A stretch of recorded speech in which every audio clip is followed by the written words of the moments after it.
오늘부터 갈라디아서를 읽으며 은혜를 나누고자 합니다. 갈라디아서를 들어가기에 앞서 먼저 갈라디아서의 배경을 조금 살펴보도록 하겠습니다. 갈라디아서는 바울 사도가 갈라디아 지역에 있는 교회에 보낸 편지입니다. 이 말은 갈라디아 어느 곳에 갈라디아 교회라는 커다란 간판을 단 예배당이 있었다는 말이 아닙니다. 교회는 신자들의 모임이므로 갈라디아 여러 곳에 흩어져 있는 성도들의 모임을 갈라디아 교회라고 성경은 말씀하고 있습니다. 바울 사도가 갈라디아서를 쓸 때에 1차 수신자는 갈라디아에 살고 있는 여러 성도들이었지만 성령 하나님께서 그 바울 사도를 사용하셔서 시간과 공간을 초월하여 모든 성도들에게 이 말씀이 전파되게 하셔서 오늘날 우리의 손에도 이 갈라디아서가 성경으로 들려 있는 줄로 믿습니다. 갈라디아서는 바울 서신 가운데 가장 먼저 쓰여진 것으로 알려져 있습니다. 이 갈라디아서의 핵심 내용은 뭐냐면 우리는 어떻게 하여 구원을 얻을 수 있는가라는 것이고요. 거기에 대한 답은 오직 예수님을 믿음으로써만 가능하다라는 것입니다. 이 은혜의 복음을 다른 어떤 성경보다 더욱 격정적으로 쓰고 있다는 평가를 갈라디아서가 받고 있습니다. 이 바울의 첫 메시지가, 그 바울이 첫 번째로 쓴 서신의 중요한 메시지가 은혜의 복음이었던 것처럼 우리의 처음 메시지도 은혜의 복음이기를 바랍니다. 아까 함께 불렀던 찬송처럼 말입니다. 나 항상 듣던 말씀, 나 항상 듣던 말씀 또 들려주시오 라는 이 찬송가가 예전 가사에는 평생에 듣던 말씀, 평생에 듣던 말씀이었습니다. 하나님의 말씀을 받을 때에 가난한 마음, 갈급한 심령으로 받을 수 있기를 간절히 원합니다. 설교자가 어떤 말씀을 들고 와도 저 말씀 이미 다 알고 있는 건데 그거 저번에도 하신 건데 좀 새로운 해석, 좀 새로운 시각으로 좀 풀어주면 좋겠다. 익숙한 말씀이니까 졸립니다 하지 말고 가난한 마음으로 받을 수 있기를 바랍니다. 수필가 피천득 선생은 이런 말을 했습니다. 문학은 낯익은 사물에 새로운 매력을 준다라는 말을 했습니다. 수십 년간 신앙생활하면서 우리는 이 교회에서 사용하는 여러 가지 용어들에 너무나 익숙해졌습니다.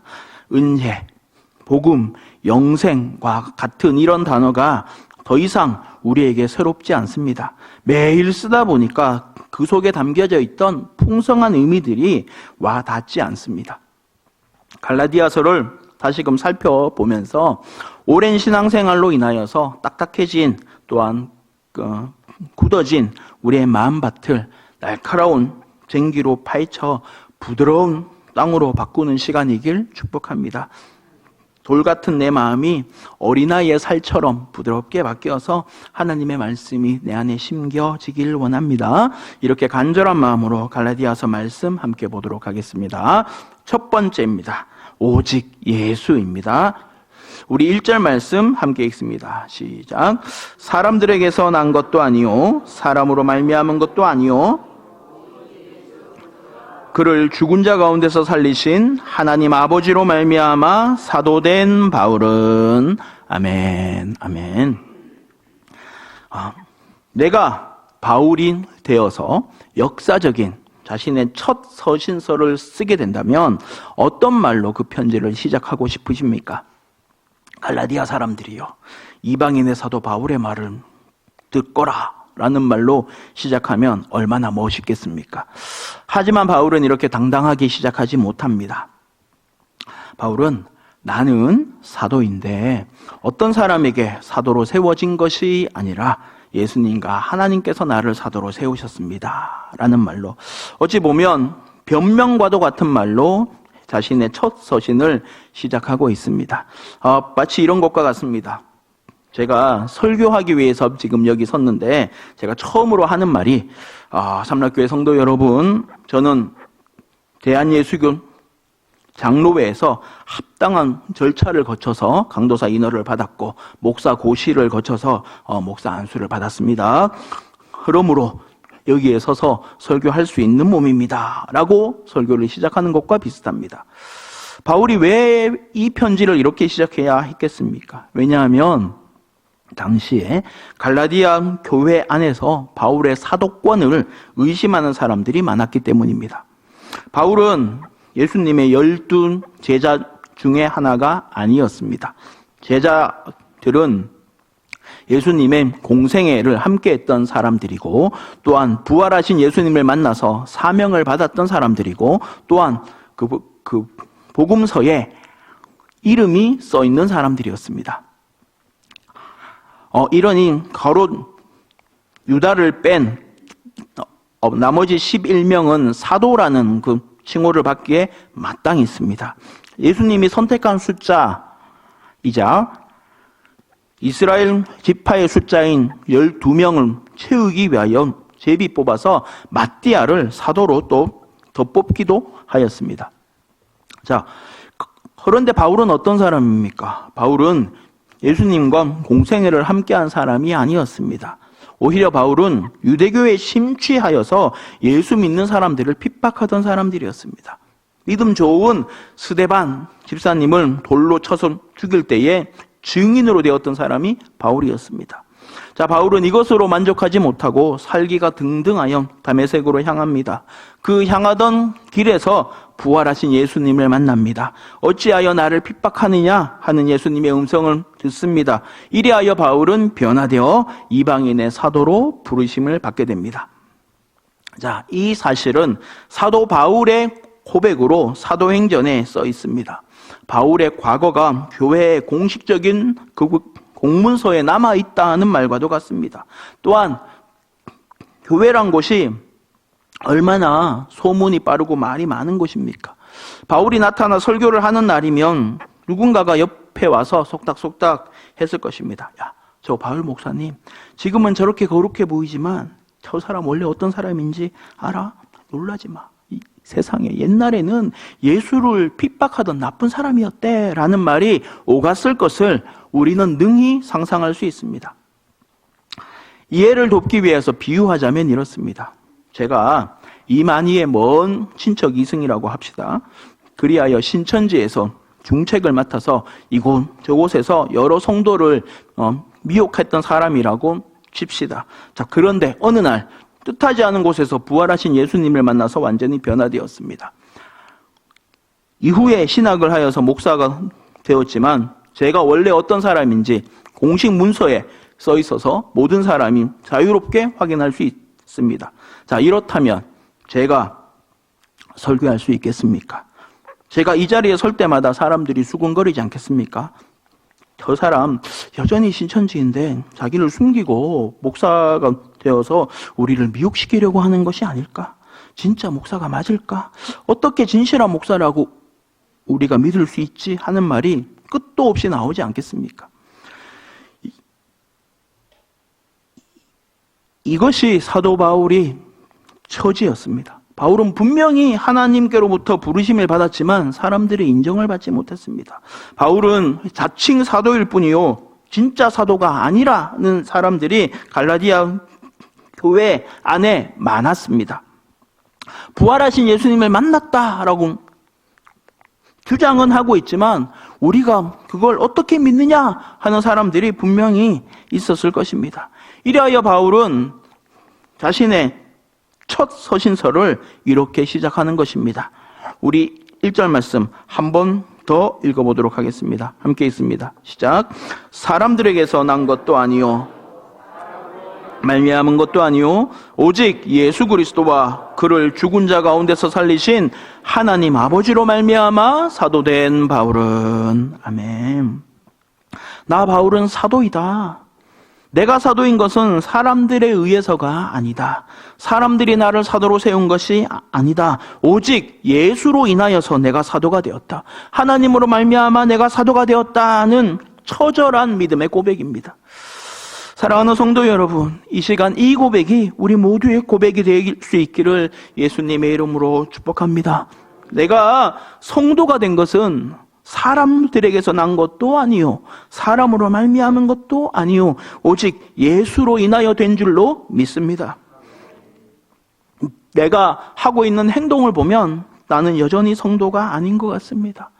여전히 하나님께 불순종하고 있고요. 여전히 습관적으로 범죄하고 있습니다. 하지만 내 마음 속에는 흔들리지 않는 굳건한 믿음이 있습니다. 어떤 믿음입니까? 하나님께서 나를 사랑하신다는 믿음입니다. 어떤 믿음입니까? 예수님께서 나를 위하여 십자가에서 못 박히셨다는 믿음입니다. 어떤 믿음입니까? 비록 지금은 내가 완전하지 못하지만 매일매일 하나님의 말씀으로 인하여 내가 조금씩 변화되고 있다는 믿음입니다. 바울의 이 처절한 고백은 말만으로 그치는 것이 아니었습니다. 바울은 입만 살아있는 거짓 목자가 아니었습니다. 바울은 부활하신 예수님을 만난 이후에 놀랍도록 변화되었습니다. 바울이 사도라는 사실은 바울의 삶의 변화를 통해서 나타났으며 모든 사도보다 더 많이 수고하였다 하고 말하여도 아무도 이 있습니다 라고 말할 만큼 그 정도의 삶을 살았습니다. 우리가 하나님의 부르심을 받아 성도가 된 것도 마찬가지입니다. 이전과 다르게 살아가고 있습니다. 예배가 즐거워집니다. 말씀을 사모하게 됩니다. 하나님의 말씀에 순종하려는 마음이 생깁니다. 참된 성도는 삶의 변화가 생길 수밖에 없습니다. 부활하신 예수님을 만났으면서도 내 삶이 바뀌지 않는 것은 불가능합니다. 은혜를 받으면 감사하게 되어 있습니다. 오직 예수로 성도가 되었음을 잊지 마시기 바랍니다. 예수님을 따라가고 예수님을 닮아가야 성도요 제자입니다. 나는 예배 잘 나오니까 성도 맞지, 헌금 잘하니까 성도 맞지, 여러 군데서 봉사 많이 하니까 성도 맞지 하는 것이 아닙니다. 사람인 나에게서 말미암는 것이 아닙니다. 오직 예수 그리스도로 말미암아 성도로 부르심을 받았다라는 사실을 잊지 마시기를 축복합니다. 그 다음입니다. 2번 은혜와 평강입니다. 우리 2절 3절의 말씀 함께 있습니다. 시작. 함께 있는 모든 형제와 더불어 갈라디아 여러 교회들에게 우리 그리스도로부터 은혜와 평강이 있기를 원하노라. 아멘. 자, 이어서 갈라디아서를 읽을 모든 이들에게 은혜와 평강이 있기를 축복하면서 인사를 이어가고 있습니다. 은혜와 평강은 바울 서신의 특징 가운데 하나입니다. 사도 바울은 자신이 쓴 모든 서신에서 은혜와 평강이 있기를 축복하면서 인사를 하고 있습니다. 은혜는 하나님께서 값없이 베푸시는 선물을 말합니다. 성도에게는 모든 것이 은혜입니다. 아멘이십니까? 하나님께서 나를 사랑하시는 것이 은혜입니다. 지금 내가 살아 숨 쉬는 것이 은혜입니다. 지금 이 자리에서 예배드리고 있음이 은혜입니다. 지금 내 마음이 하나님께 열려 있는 것이 은혜입니다. 수요예배 나오기 위해서 쓴 시간과 힘이 아깝지 않고 감사한 것이 은혜입니다. 날마다 말씀을 읽으며 하나님의 마음은 뭘까라고 헤아려 보는 것이 은혜입니다. 이 모든 것이 하나님의 은혜입니다. 평강은 히브리어 샬롬으로 예수님 때문에 하나님과 나 사이에 이루어진 평화를 말합니다. 예수님께서 십자가에서 보배 피를 흘림으로써 나는 하나님과 화목하게 되었습니다. 전에는 하나님과 엇나갔지만 이제는 하나님과 함께하고 있습니다. 하나님은 이제 더 이상 무서운 심판자가 아니라 사랑 많으신 아버지로 느껴집니다. 나의 갈 길 다 가도록 주님 인도하시니 무슨 일을 만나든지 만사 형통합니다 라는 이것이 평강입니다. 하나님께서 주시는 하늘의 평안이 우리 안에 있기에 마음에 걱정할 것도 근심할 것도 없습니다. 은혜와 평강은 3절의 말씀처럼 하나님 아버지와 주 예수 그리스도로부터 나오는 것이고 세상에서 받을 수 있는 것이 아닙니다. 요한복음 1장 17절 말씀은 이렇게 말합니다. 함께 읽습니다. 시작. 율법은 모세로 말미암아 주어진 것이요 은혜와 진리는 예수 그리스도로 말미암아 온 것이라. 아멘. 은혜는 예수님으로부터 말미암아 온 것입니다. 요한복음 14장 7절의 말씀도 함께 읽겠습니다. 시작. 평안을 너희에게 끼치노니 곧 나의 평안을 너희에게 주노라. 세상이 주는 것과 같이 아니하니라. 너희는 마음에 근심하지도 말고 두려워하지도 말라. 아멘. 우리가 누리고 있는 평안은 예수님께서 주신 것으로 세상의 것과는 다른 것입니다. 이미 예수님을 마음에 모시고 있으므로 은혜와 평강이 우리 가운데 있는 줄로 믿습니다. 이 은혜와 평강은 동전의 양면처럼 딱 이렇게 붙어 있습니다. 은혜 없이는 참된 평강이 있을 수가 없습니다. 또한 평강을 누리기 위해서는 은혜를 받아야만 합니다. 이 자리에 계신 모든 분들에게 오늘 말씀처럼 사도 바울의 인사처럼 은혜와 평강이 가득하시기를 예수님의 이름으로 축원합니다. 3번입니다. 예수님께 영광. 우리 4절, 5절의 말씀 함께 읽겠습니다. 시작. 그리스도께서 하나님 곧 우리 아버지의 뜻을 따라 우리를 건지시려고 우리 죄를 대속하기 위하여 자기 몸을 주셨으니 영광이 그에게 세세토록 있을지어다. 아멘. 마지막으로 바울은 예수님을 찬양하고 예수님께 영광을 돌리면서 인사말을 마칩니다. 성도로 부르심을 받은 우리가 결코 잊지 말아야 할 것이 예수 그리스도의 십자가입니다. 4절 말씀처럼 예수님께서는 아버지 하나님의 그 뜻을 따라 이 악한 세대에서 우리를 건지시려고 우리 죄를 대속하기 위하여 자기 몸을 주셨습니다. 바울이 살아가던 세대와 지금 우리가 살아가고 있는 세대 사이에는 커다란 시간적 간격이 있습니다. 또한 고대 로마와 현대 한국이라는 공간의 차이도 있습니다. 하지만 공통적인 것이 있으니 하나같이 악한 세대라는 것입니다. 하나님을 인정하지 않고 그 말씀에 순종하지 않기 때문에 악한 세대입니다. 우리는 모두 악한 세대를 살아가고 있습니다. 아무리 싱싱하고 빳빳한 채소라도 샤브샤브 육수에 푹 담겨 있으면 언젠가는 퍼질 수밖에 없는 것처럼 아무리 자기의 몸과 마음을 잘 지킨다고 자부하는 사람이라도 악한 세대를 살아가다 보면 악하게 물들고 바뀔 수밖에 없습니다. 하지만 이 악한 세대에서 우리를 건져내시기 위해서 작정하신 분이 하나님이십니다. 이 하나님의 작정을 이루기 위해서 죽기까지 순종하신 분이 예수님입니다. 이 대속이라는 말에 복음의 핵심이 담겨 있습니다. 복음은 우리의 힘으로는 스스로를 구원할 수 없다는 사실에서부터 출발합니다. 우리가 아무리 애쓰고 아무리 노력하더라도 스스로 의로워질 수 없습니다. 자범죄를 해결할 수 없고 원죄를 해결할 수 없습니다. 죄의 삭은 사망이므로 우리 모두는 죽어야만 그 대가를 치를 수가 있습니다.